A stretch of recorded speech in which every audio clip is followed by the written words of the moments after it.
Hi flowers, welcome back to my channel. Video को start करने से पहले अगर अभी तक आपने किसी ने मेरे चैनल को सब्सक्राइब नहीं किया है तो प्लीज़ चैनल को सब्सक्राइब, वीडियो को लाइक और नीचे कमेंट करते हुए ज़रूर बताइएगा कि आज का ये पार्ट आप लोग कैसा लगा। चलिए 2 दिन के बाद फिर से let me love you again के नेक्स्ट पार्ट को स्टार्ट करते हैं। लास्ट पार्ट में हमने देखा था कि यहाँ पे है ना विंग और लैनवांग जी, विंग जो कि ड्रंक हालत में घर लैनवांग जी उसको लेके आया था, बट हाँ उसने मतलब यहाँ पे ना लैनवांग जी लिए कॉफ़ी बनाई, अपने लिए नींबू पानी बनाया, बट अफसोस वो उसको पी नहीं पाया।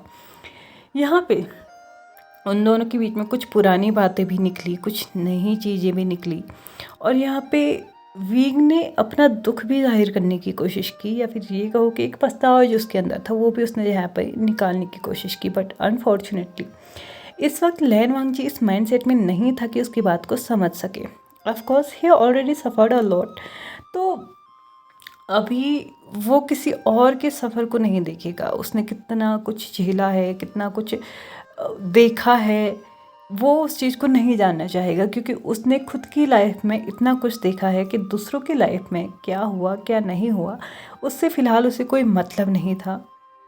हाँ, विंग ये चाहता भी नहीं था कि उसके जो सफ़र उसने किया है, जो कुछ भी उसने झेला है, जो कुछ भी उसने पास्ट में देखा है, वो लैनवांग जी को बताए। लेकिन हाँ, इस प्रेजेंट टाइम वो सिर्फ उसे अपने साथ चाहता था। उसने लैनवांग जी से चांस मांगा कि क्या वो एक चांस उसको दे सकता है, लेकिन लैनवांग जी ने मना किया।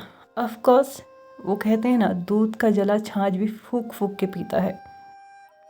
तो इंसान ने पहले प्यार किया, उस इंसान ने उसको उस तरीके से इस्तेमाल किया, उसके बाद शादी की और एट द एंड डिवोर्स हो चुका, और इसमें उसने एक और बड़ी चीज़ खोई, वो था उसका खुद का बेबी।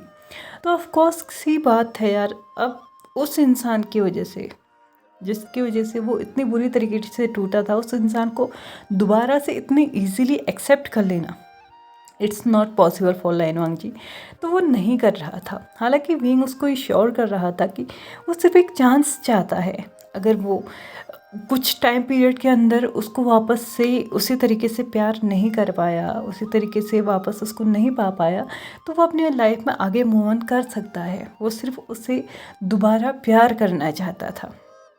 लेकिन लैनवांग जी, उसके आंखों से टपक रही उन आंसुओं ने उसको और ज़्यादा वीक बना दिया था, और उससे वो सारी चीज़ें याद दिलाई जो कि उसके पास्ट में हो रही थी, जो उसके साथ हुई थी, जो उसने झेला था, जो उसने वेयर किया था, जिसकी वजह से वो कम्प्लीटली एक स्टोन तो नहीं कह सकते, लेकिन हाँ वो सेल्फ डिपेंडेंट ज़रूर हो चुका था। और उसके हिसाब से वो और सिर्फ वही उसकी लाइफ में था, कोई और नहीं थे।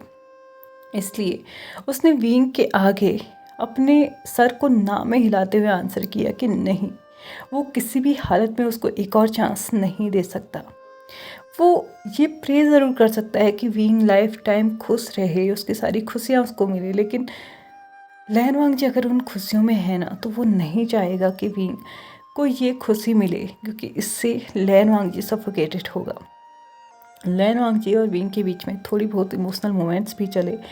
विंग ने लैनवांग जी को बहुत समझाने की कोशिश की, लेकिन लैनवांग जी ने क्लियरली इस बात को बोल दिया कि वो ना आज उसको एक मौका दे सकता है, ना ही आने वाले टाइम में। तो प्लीज़ इस चीज़ की उम्मीद छोड़ दें। हमारे बीच में एक बॉस और एक एम्प्लॉय का रिश्ता है, तो हम उसको ही कंटिन्यू करें तो इट्स बेटर। यहाँ पे लैनवांग जी और विंग दोनों के ही बीच में, दोनों ही इस वक्त काउच में बैठे हुए थे। कुछ बातें उन्होंने यहाँ पे बैठ के भी की, कुछ सॉल्व करने की कोशिश की विंग के एंड से विंग ने, और कुछ चीज़ें क्लियर करने की कोशिश की लैनवांग जी के एंड से लैनवांग जी ने। लेकिन फ़िलहाल उन दोनों के सामने एक पिन ड्रॉप साइलेंस थी, जो ब्रेक हो पाना शायद इस वक्त इम्पॉसिबल लग रही थी। पिछले 15 मिनट से वो यहाँ पे ऐसे ही बैठे हुए थे। विंग अच्छे से जानता था कि अब उसका बोलना शायद ही कोई काम कर पाएगा, इसलिए उसने अपने पॉकेट से अपनी कार कीज निकाली और लैनवांग जी के सामने टेबल पे रख दिया। उसके बाद बोला, क्या तुम घर जाना चाहोगे? आई एम सॉरी, मैं तुम्हें ड्रॉप नहीं कर सकता, तुम मेरी गाड़ी लेके जा सकते हो। लैनवांग जी ने विंग की तरफ देखते हुए बोला, मैं आसपास कहीं होटल में रह लूँगा, कोई प्रॉब्लम नहीं है। विंग ने लैनवांग जी की तरफ देखते हुए बोला, तुम्हें अगर यहीं रहना है तो इसी घर में रह लो। थोड़ी दूर पे मेरा एक और घर है, सिर्फ 2 कमरों का, मैं वहाँ पे जाके रह लूँगा, कोई प्रॉब्लम नहीं है, तुम आराम से यहाँ रह सकते हो। ऐसा कहते हुए वो अपने कमरे में गया, वहाँ से कुछ कीज़ उठा लाया और वहाँ से वो बाहर निकलने ही वाला था कि तभी लैनवांग जी ने आंसर किया, वेट, पिछली बार तुम मेरे लिविंग रूम में सोए थे, इस बार मैं सो सकता हूँ। विंग ने आंसर किया, अगर तुम इस घर में रहने के लिए तैयार हो तो कोई प्रॉब्लम नहीं है, इसमें भी 2 कमरे हैं, तुम दूसरे कमरे में रह सकते हो। लैनवांग जी थोड़ा सा कंफ्यूज हुआ क्योंकि अभी तक उसको लग रहा था कि शायद उस कमरे में उसके पेरेंट्स होंगे, लेकिन विंग ने ये क्या बोला। लैनवांग जी ने आंसर किया, क्या तुम्हारे पेरेंट्स वहाँ पे नहीं हैं? विंग ने उसकी तरफ देखते हुए एक वियर्ड लुक दिया, शॉक्ड भी नहीं था, वो कंफ्यूज भी नहीं था, वो बिल्कुल ऐसा था जैसे कि मतलब ये क्या ये मेरा मजाक बना रहा है या फिर इसे कुछ पता नहीं है, इस टाइप वाला लुक। तो उसने आंसर किया, अगर वो इस घर में होते तो क्या अभी तक इतनी बड़ी आर्ग्यूमेंट होने के बाद, इतनी सारी बातें होने के बाद, किचन में इतना तहलका मच जाने के बाद वो बाहर नहीं आते? तुम जानते हो मेरे पेरेंट्स को, वो इतने डीप स्लीपर नहीं हैं। यहाँ पे विंग ने लैनवांग जी को कमरे का रास्ता दिखाया। लैनवांग जी कमरे के अंदर जा चुका था। कमरे के अंदर जाते ही विंग ने कमरे को नॉक किया तो यहाँ पे वो कुछ कंफर्टेबल क्लोथ्स उसके लिए लेके आया। उन कपड़ों को लैनवांग जी को देते हुए उसने गुड नाइट विश किया और वो वहाँ से चले गया। लैनवांग जी एक पल के लिए शॉक भी था, मतलब जो कुछ भी हुआ उससे परेशान भी था और कंफ्यूज भी था, लेकिन फ़िलहाल उसने टाइम देखा तो ये बहुत ज़्यादा टाइम हो चुका था और अभी उसको सो जाना चाहिए था, इसलिए उसने इन चीज़ों पे ज़्यादा ध्यान नहीं दिया। नेक्स्ट मॉर्निंग लैनवांग जी के उठने से पहले ही विंग को पता था कि लैनवांग जी कब उठता है, तो वो पहले ही उठ चुका था और उसने कुछ ऑर्डर किया था। और यहाँ पे लैनवांग जी जब तक उठ के वॉशरूम से बाहर आता, अपना मॉर्निंग रूटीन फिनिश करके बाहर आता, तब तक विंग भी उसके कमरे में पहुंच चुका था। विंग ने उसको एक बैग पास किया और यहाँ पे लैनवांग जी उसने उस बैग के अंदर देखा तो उसमें कपड़े थे। तो यहाँ पे विंग ने आंसर किया, मुझे पता है तुम भी कपड़े लेके तो नहीं आए होगे और इन कपड़ों में कल ऑफिस तो तुम नहीं जा पाओगे, इसलिए मैंने तुम्हारे लिए कुछ कपड़े ऑर्डर किए हैं। लैनवांग जी विंग से पूछता है, लास्ट टाइम तुम मेरे कपड़े लेके आए थे ना, तो उन्हें मुझे वापस कर दो। विंग के लिए फ़िलहाल इसका कोई आंसर नहीं था, लेकिन हाँ उसने दिया ज़रूर, मैंने वो धोए नहीं हैं, तुम फिर कभी याद के लेके चले जाना। लैनवांग जी ने चकल करते हुए बोला, तुम तो ऐसी उम्मीद कर रहे हो जैसे मैं हर रोज़ यहाँ पे आने वाला हूँ। विंग को ये बात ना एकदम हर्ट कर गई। ऑफ कोर्स नहीं आने वाला है, वो भी जानता है, लेकिन क्यों ये चीज़ इतनी तकलीफ़ दे रही है? मतलब क्या सच में उन दोनों के बीच में कोई भी चांस नहीं रह चुका है? क्या कोई ऐसा एक चांस उसके पास नहीं है जिसमें वो अपने पास्ट में की गई गलती को सुधार सके? हर किसी को चांस मिलता है, शायद मेरे चांस मुझे पहले ही मिल चुके थे, इसलिए अब कोई चांस नहीं रह चुका है। इसी के साथ विंग कमरे से बाहर निकल चुका था। बाहर आने के बाद उसने भी ब्रेकफास्ट की तैयारी कर ली थी, तो उन्होंने ही एक साथ ब्रेकफास्ट किया और वो दोनों ही कंपनी के लिए निकल चुके थे। 1 हफ्ता ऐसे ही निकल चुका था। यहाँ पे विंग ने भी अपने एंड से कोई ट्राई नहीं किया था, क्योंकि वो सच में अब लैनवांग जी को ना किसी भी तरीके से परेशान नहीं करना चाहता था। लेकिन विंग की ये साइलेंस ना कहीं लैनवांग जी को अच्छी नहीं लग रही थी। ऑफ कोर्स उसे आदत भी नहीं थी विंग के इतने बोलने की, या फिर विंग ने जब विंग और लैनवांग जी दोबारा मिले थे कुछ ऐसा किया था जिसकी वजह से है ना लैनवांग जी को ऐसा लगा हो कि विंग वही पुराना विंग है। वो बहुत चेंज हो चुका था और यही चीज़ ना लैनवांग जी को थोड़ी अजीब लग रही थी, क्योंकि उसने कभी भी विंग को ऐसे नहीं देखा था। लेकिन फ़िलहाल वो विंग को ऐसे देख रहा था और कुछ चीज़ थी जो उसको अंदर ही अंदर ना खाई जा रही थी। यहाँ पे अचानक से रिसेप्शनिस्ट का कॉल उसे फिर से आता है। उसे रिसेप्शनिस्ट बताती हैं कि फिर से आपके एक्स हस्बैंड यहाँ पे आए हुए हैं। तो यहाँ पे लैनवांग जी रिसेप्शनिस्ट से बोलता है कि प्लीज़ उन्हें बाहर जाने के लिए बोलिए, उन्हें बोलिए कि मैं आधे घंटे में बाहर ही आ रहा हूँ।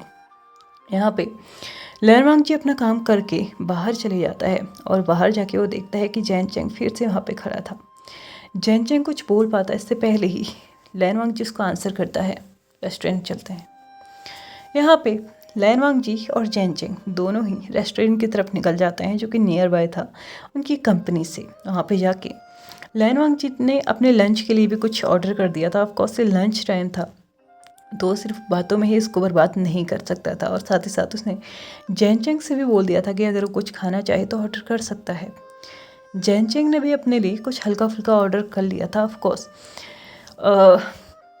वो यहाँ पे आया है, अपने हस्बैंड के साथ उसने टाइम स्पेंड करना है, तो शायद यही उसके दिमाग में आया होगा कि शायद ये लंच उनके लिए एक बेटर लंच हो सकता है, इसलिए उसने भी अपने लिए यहाँ पे लंच ऑर्डर कर लिया था। लैनवांग जी ने फाइनली जैन चेंग से पूछा, क्यों आए हो तुम यहाँ?